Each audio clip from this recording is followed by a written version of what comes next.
Hello बच्चों, let us read the question. Question says, let the lines L1 x plus 5 upon 3 is equal to y plus 4 upon 1 is equal to z minus alpha upon minus 2 and L2 3x plus 2y plus z minus 2 is equal to 0 is equal to x minus 3y plus 2z minus का 13 be coplanar.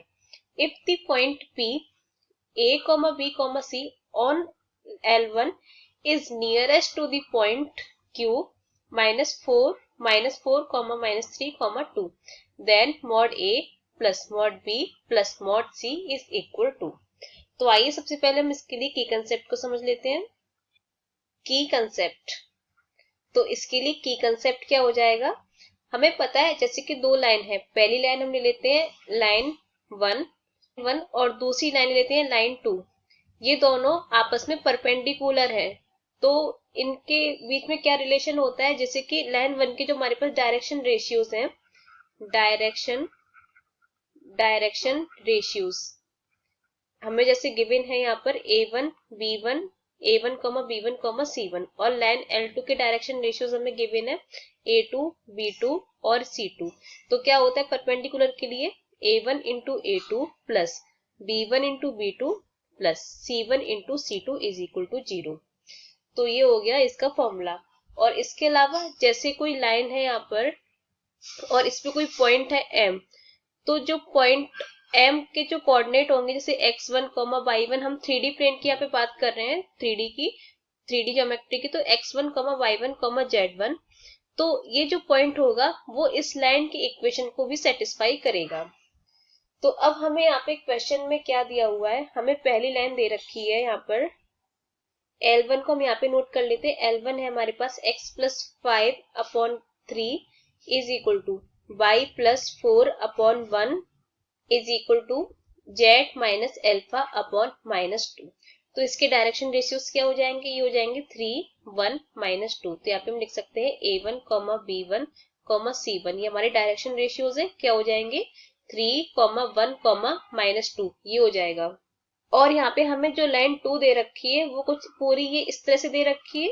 यहाँ पे दो lines की equation है, तो हम यहाँ पे एक काम करते हैं, दोनों को हम कंबाइन करके प्लेन की इक्वेशन लिख लेते हैं. तो हम लाइन 2 से प्लेन की इक्वेशन कैसे लिख सकते हैं. सबसे पहले लाइन 2 है क्या हमारे पास में, ये है यहाँ पर, ये है हमारे पास में 3x plus 2y plus z minus 2 is equal to 0 is equal to x minus 3y plus 2z minus का 13, ये है. तो इससे प्लेन की इक्वेशन क्या बन जाएगी, प्लेन हमारा इससे आ जाएगा, इसको हम कंबाइन करके लिख देंगे. तो ये 3x प्लस 2y और प्लस का z माइनस 2 और यहाँ पे ये एक ब्रैकेट, यहाँ पे प्लस म्यू, और ये हो जाएगा x minus 3y plus 2z minus का 13 इज इक्वल टू 0. ये हमारी प्लेन की इक्वेशन आ गई है. तो यहाँ पे हम एक पहले प्लेन बना लेते हैं. ये हमने प्लेन बना लिया जिसकी इक्वेशन ये है. उसके बाद में हम यहाँ पे एक काम करते हैं, जो हमें क्या क्वेश्चन में क्या दे रखा है कि line L1 and line L2 are coplanar है, दोनों लाइन कोप्लेनर है. कोप्लेनर का मतलब क्या होता है कि दोनों एक ही प्लेन में है. तो यहाँ पे हम क्या लिख सकते हैं, जो लाइन L1 है वो इसी प्लेन के ऊपर होगी. ये हमने लाइन L1 को यहाँ पे ड्रॉ कर लिया जो कि इसी प्लेन के ऊपर है, क्योंकि दोनों जो लाइन्स है वो कैसी हैं, कोप्लेनर है. तो जो लाइन की इक्वेशन है उससे तो प्लेन बन गया, और लाइन L1 ये रही, तो दोनों एक ही प्लेन में होगी, यानी कि ये जो लाइन L1 होगी वो एक ही प्लेन के ऊपर होगी, मतलब इसी प्लेन के ऊपर होगी. तो यहाँ से हम एक काम करते हैं, इसमें हम यहाँ पे नॉर्मल डालते हैं इस प्लेन के ऊपर. ये हमने नॉर्मल डाला हुआ है. तो इसके जो इस प्लेन के जो डायरेक्शन रेशियोज होंगे वो इस नॉर्मल के भी होंगे. यहाँ पे हम लिख लेते हैं नॉर्मल. और इस लाइन के तो अभी हमने डायरेक्शन रेशियोज निकाली थे, क्या आए थे 3, 1, माइनस 2, यही आए थे 3, 1, माइनस 2. तो यहाँ से ये तो इसके डायरेक्शन रेशियोज हो गए. तो इसके नॉर्मल के भी हम लिख लेते हैं, जो प्लेन के डायरेक्शन रेशियोज होंगे वही नॉर्मल के डायरेक्शन रेशियोज होंगे. तो यहाँ से क्या बन जाएगा, ये हमारा आ जाएगा. हम यहाँ पे x वाले टर्म्स कॉमन लेते हैं, y वाले को, z वाले को. तो यहाँ पे क्या हो जाएगा 3 प्लस म्यू x प्लस का 2 माइनस का 3 म्यू y प्लस का 1 plus 2 mu into z minus का, अब जो बाकी बचे टर्म्स है उनको अलग लिख लेते हैं. तो यहाँ पे क्या हो जाएगा, ये माइनस का 2 बच रहा है और यहाँ से माइनस का 13 म्यू बच रहा है, 13 म्यू, और इज इक्वल टू 0। तो इसके डायरेक्शन कोसाइन डायरेक्शन रेशियोज क्या हो जाएंगे, A2, B2, C2 is equal to ये हो जाएंगे 3 plus mu, 2 minus 3 mu, 1 plus 2 mu. ये हो गया। तो नॉर्मल की यही डायरेक्शन रेशियो हो जाएंगे, क्या हो जाएगा 3 प्लस म्यू, 2 माइनस 3 म्यू और 1 प्लस 2 म्यू। और यहाँ से हम देख सकते हैं कि जो नॉर्मल है वो प्लेन, जो नॉर्मल होगा वो प्लेन के परपेंडिकुलर होगा, यानी कि इस लाइन L1 के भी परपेंडिकुलर होगा। तो यहाँ से हम क्या लिख सकते हैं कि जो ये नॉर्मल है, नॉर्मल एंड लाइन 1 यानी कि L1 are perpendicular, are perpendicular. तो यहाँ से हम वही वाला फॉर्मूला यूज कर लेंगे, A1 A2 plus B1 B2 plus C1 C2 is equal to 0।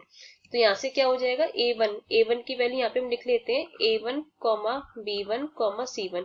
ये इसके हमारे डायरेक्शन रेशियोज है 3, 1, -2, और A2 B2 C2 ये रहा। तो A1 इंटू A2 कितना हो जाएगा, ये हो जाएगा 3 प्लस म्यू प्लस 1, 2 माइनस का 3 म्यू, और यहाँ पे और ये माइनस का 2, 1 plus 2 mu is equal to 0। तो जब हम इसको सॉल्व करेंगे तो ये आ जाएगा 9 माइनस का 4 म्यू इज इक्वल टू 0, और म्यू की वैल्यू कितनी आ जाएगी, 9/4 आ जाएगी। तो इसको हम यहाँ पे पुट कर देंगे, नहीं यहाँ पे पुट कर देते हैं इसको, ताकि ये इजीली सॉल्व हो जाएगा। तो ये क्या हो जाएगा, इसे हम यहाँ पे बोल देते हैं equation number first, equation number first. तो फ्रॉम इक्वेशन फर्स्ट, तो क्या हो जाएगा 3x plus 2 mu, 3x plus 2y plus z minus 2, और म्यू की जगह 9/4 और x minus 3y plus 2z minus का 13। तो इसको हम यहाँ पे लिख लेते हैं, ये हो जाएगा 3x प्लस का 2y प्लस z माइनस 2 और प्लस का 9/4, और ये हो जाएगा x माइनस का 3y plus 2z minus 13 is equal to 0। तो ये हमने कर लिया। अब हम यहाँ से देखते हैं, यहाँ से हम देखते हैं कि जो प्लेन है उसी के ऊपर लाइन L1 है, यानी कि जो L1 के जो पॉइंट्स होंगे वो प्लेन की इक्वेशन को सेटिस्फाई करेंगे। तो L1 लाइन के पॉइंट्स क्या हैं, तो यहाँ से हम कार्टेशियन फॉर्म से कंपेयर करें, कार्टेशियन फॉर्म क्या होती है हमारी, ये होती है x minus x1 upon a is equal to y minus y1 upon b is equal to z minus z1 upon c। तो यहाँ से हमारे x1 y1 z1 कितने आ जाएंगे, ये आ जाएंगे -5, -4 और अल्फा। तो यहाँ से हमारे जो लाइन के पॉइंट्स आ जाएंगे वो क्या आ जाएंगे, -5, -4 और ये अल्फा, ये आ जाएगा। तो ये जो पॉइंट है वो प्लेन को सेटिस्फाई करेंगे। तो अब हम यहाँ पे x y z की जगह ये वाले पॉइंट को सेटिस्फाई करा देते हैं। तो क्या हो जाएगा, यहाँ पे x की जगह -5 तो हो जाएगा माइनस का 15, y की जगह -4 तो ये हो जाएगा माइनस का 8, z की जगह अल्फा -2 प्लस 9/4, ऐसे यहाँ पे माइनस का 5, ये हो जाएगा माइनस का प्लस का 12 हो जाएगा, फिर ये प्लस का 2 अल्फा और माइनस का 13 इज इक्वल टू 0। तो यहाँ से इसको सिंप्लीफाई कर देते हैं, तो ये हमारा हो जाएगा 4 इंटू ये हो जाएगा माइनस, इसका हमने एलसीएम भी ले लिया है, माइनस का 25 प्लस अल्फा और प्लस का 9, ये माइनस का 6 प्लस 2 अल्फा, और जो 4 था वो हमने 0 में भेज दिया। तो यहाँ से इसको सिंप्लीफाई करेंगे तो ये हमारा आ जाएगा माइनस का 100 प्लस का 4 अल्फा, ये माइनस का 54 और ये प्लस का 18 अल्फा इज इक्वल टू 0। तो ये हमारा आ जाएगा alpha is equal to 154 minus और -100 -54, तो ये माइनस का 154 आया, तो ये इधर हम राइट में लेके आए तो प्लस का हो गया, और अपॉन में ये हमारा 4 अल्फा और ये हमारा 18 अल्फा, तो 22 अल्फा ये नीचे आ जाएगा। तो यहाँ से अल्फा इज इक्वल टू कितना आ गया, 7 आ गया, अल्फा की वैल्यू 7 आ गई। तो अब जो हमारी लाइन है उसमें हम 7 को पुट कर देंगे। तो यहाँ से हम एक काम करते हैं, तो अब हमें यहाँ पे क्वेश्चन में और क्या बोला गया है, जो पॉइंट P है वो लाइन L1 पर ही है। तो हम इसे कैसे लिख सकते हैं, जो पॉइंट P होगा वो लाइन L1 की इक्वेशन को सेटिस्फाई करेगा। तो हम पॉइंट P को कैसे लिख सकते हैं, यहाँ पर जो हमें यहाँ पे इक्वेशन दे रखी है L1 की, उसको हम पैरामीट्रिक फॉर्म में लिखते हैं और अल्फा की जगह हम 7 पुट कर देंगे। तो यहाँ से ये हमारा हो जाएगा, ये लाइन L1 है, ये 3x+5/3 is equal to y+4/1 is equal to z-7/-2 is equal to t। तो यहाँ से x इज इक्वल टू कितना आ जाएगा, ये आ जाएगा 3t-5, y is equal to t-4, z is equal to -2t plus का 7। तो यहाँ से हमारा जो पॉइंट होगा P वो क्या हो जाएगा, ये हो जाएगा हमारा, यहाँ से ये हमारा बनेगा P is equal to 3t-5, t-4, -2t plus का 7, ये हो गया। तो अब हमें यहाँ से t की वैल्यू मिल जाए, इससे हमारा पॉइंट P आ जाएगा। तो t की वैल्यू हम कैसे फाइंड करेंगे, यहाँ से हम देखते हैं फिगर से, पहले क्वेश्चन में देख लेते हैं और क्या दिया गया है। और ये कहा जा रहा है कि जो पॉइंट P है लाइन L1 पर is nearest to the point Q। तो यहाँ से हम अब फिगर से देखते हैं। तो यहाँ से हम कोई पॉइंट अगर Q लेते हैं तो नियरेस्ट डिस्टेंस कैसी होगी, परपेंडिकुलर ही होगी। जैसे यहाँ पे हमने कोई पॉइंट यहाँ पे लाइन L1 पर P ले लिया, ये हमने कोई पॉइंट P ले लिया, और जो पॉइंट Q है वो बिल्कुल P के सबसे मतलब नियरेस्ट है, सबसे पास में है। तो अगर सब नियरेस्ट है तो इसका मतलब क्या है कि जो P और Q की जो बीच की डिस्टेंस होगी वो लाइन L1 के परपेंडिकुलर होगी। क्योंकि अगर हम Q को जैसे कहीं और लेते हैं, जैसे यहाँ पर लेते हैं, तो फिर ये नियरेस्ट डिस्टेंस नहीं बोली जाएगी, नियरेस्ट डिस्टेंस हमेशा ये परपेंडिकुलर ही होगी, ये लाइन L1 के परपेंडिकुलर ही होगी, यानी कि जो P पॉइंट होगा बिल्कुल उसके पास में होगा Q पॉइंट के। तो ये परपेंडिकुलर ही हो रही है, तो यानी कि क्या हो जाएगा, जो PQ होगा वो लाइन L1 के परपेंडिकुलर होगा। तो यहाँ से हम लिख सकते हैं PQ is perpendicular to line L1। तो क्या हो जाएगा, यहाँ से हमें P पॉइंट हमारा ये है, Q पॉइंट हमें क्वेश्चन में क्या दे रखा है, ये -4, -2, -3 और 2, ये -4, -3, -2। तो यहाँ से हम PQ निकाल लेते हैं पहले। तो PQ हमारा क्या हो जाएगा, ये हो जाएगा 3t-5, और ये -4 है तो +4 हो जाएगा।